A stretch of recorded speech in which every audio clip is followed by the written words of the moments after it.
Mas nós temos ao nosso lado o professor Wilson Mendonça, da Esquema Business School, que está aqui com a gente e vai conversar sobre as eleições dos Estados Unidos.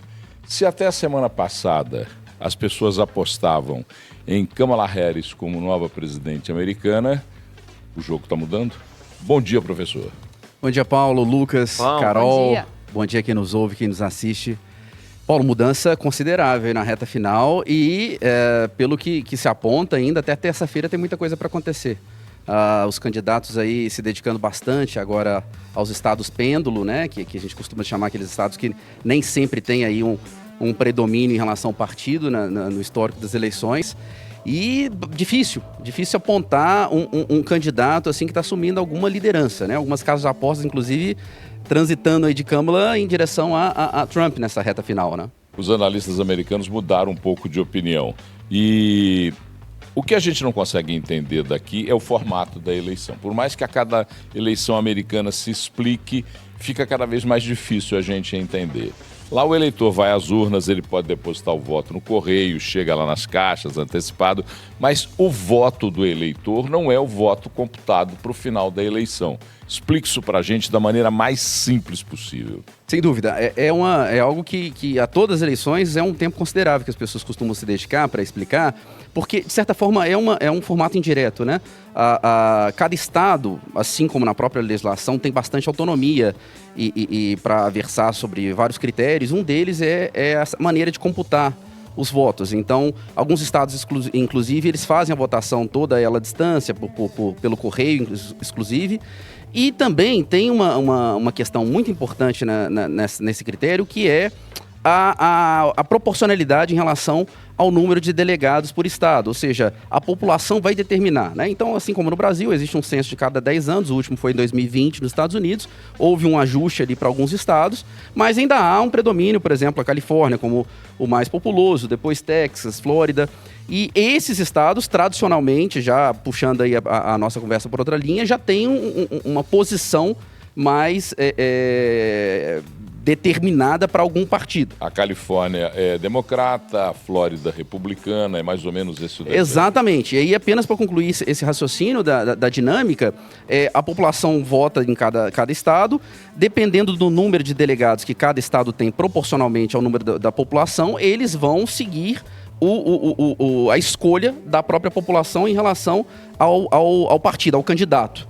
E aí sim vão deliberar sobre essa escolha, porém esse prazo para o levantamento dos dados, ele não é tão rápido como em outros países, né? Ele vai depender justamente desse tipo de critério, porque como não é feriado na terça-feira, o dia final da eleição, vários estados abrem o processo de maneira anterior para que muitas pessoas que não possuem mobilidade ou que não têm essa autonomia possam fazer o voto ou pelo correio ou se deslocar para agilizar esse tipo de processo. E mesmo assim, após a terça-feira, há um período de apuração que em alguns estados é extremamente longa, né? A gente tem histórias aí de eleições nos Estados Unidos que a apuração demorou bastante. E o curioso das eleições norte-americanas é que elas começam antes, né? O voto pela correspondência, algumas pessoas já podem votar antes. E aí você consegue ter um termômetro da votação por lá. Se não me engano, um balanço de ontem, mais de 40 milhões, a gente chegou a 60, você está falando 60 milhões hoje pela manhã. De eleitores. E, por enquanto, os democratas indo mais em peso nessa votação antecipada. Isso também, vamos dizer que já tem um critério histórico nisso, né? Eu acho que tem um pouco também, Lucas, do próprio perfil do eleitorado democrata, né? Um predomínio de uma população mais jovem, com diploma universitário, tem aí alguns critérios que são mais diversos em relação ao perfil mais conservador da ala republicana, pessoas mais velhas, brancas, que normalmente vão seguir o rito que eles já fazem há anos em relação ao processo eleitoral.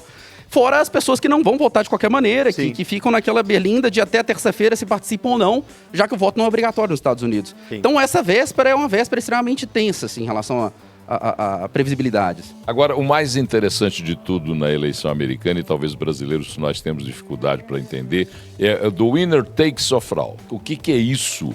Conta pra gente. O vencedor leva tudo. Eu ganhei...